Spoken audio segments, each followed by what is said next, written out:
जहां जहां जरूरत पड़ेगी सर वहां खुद आगे आएंगे। आपल्या देशातल्या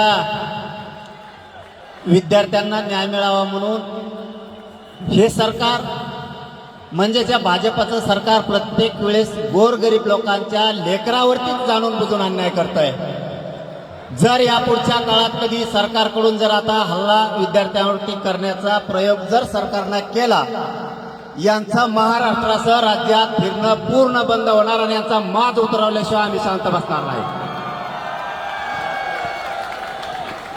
सर ने जो कहा है वो ये कि ये जो सरकार है, बीजेपी की जो सरकार है, वो बस गरीबों के बच्चों के ऊपर हमला करती है और इसके बाद अगर स्टूडेंट्स पर हाथ उठाया तो जितने भी बीजेपी के लीडर्स हैं उनको महाराष्ट्र में घूमने नहीं देंगे मनोज जरांगे सर, ऐसा सर ने कहा।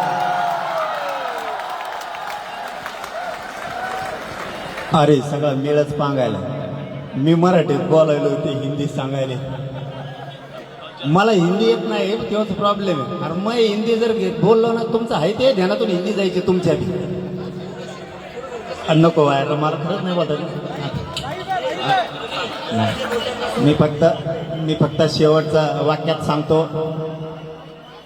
असंच आंतरवालीला सुद्धा गोरगरिबांच्या लेकरासाठी आंदोलन होतं, त्या ठिकाणी सुद्धा माय मावल्यांना, मुलींना, वृद्ध माणसांवरती सुद्धा प्राणघातक हल्ला केला होता।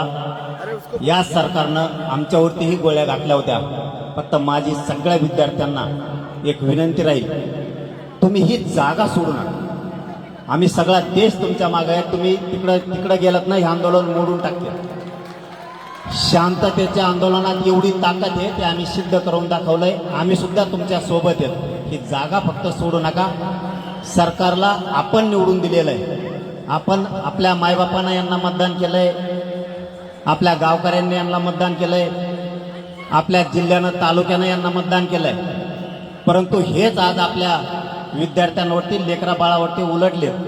यांना उलट करायची ताकद या विद्यार्थ्यात आणि या राज्यातल्या गोरगरीब जनतेत आहे, हे यांच्या लक्षात नाहीये।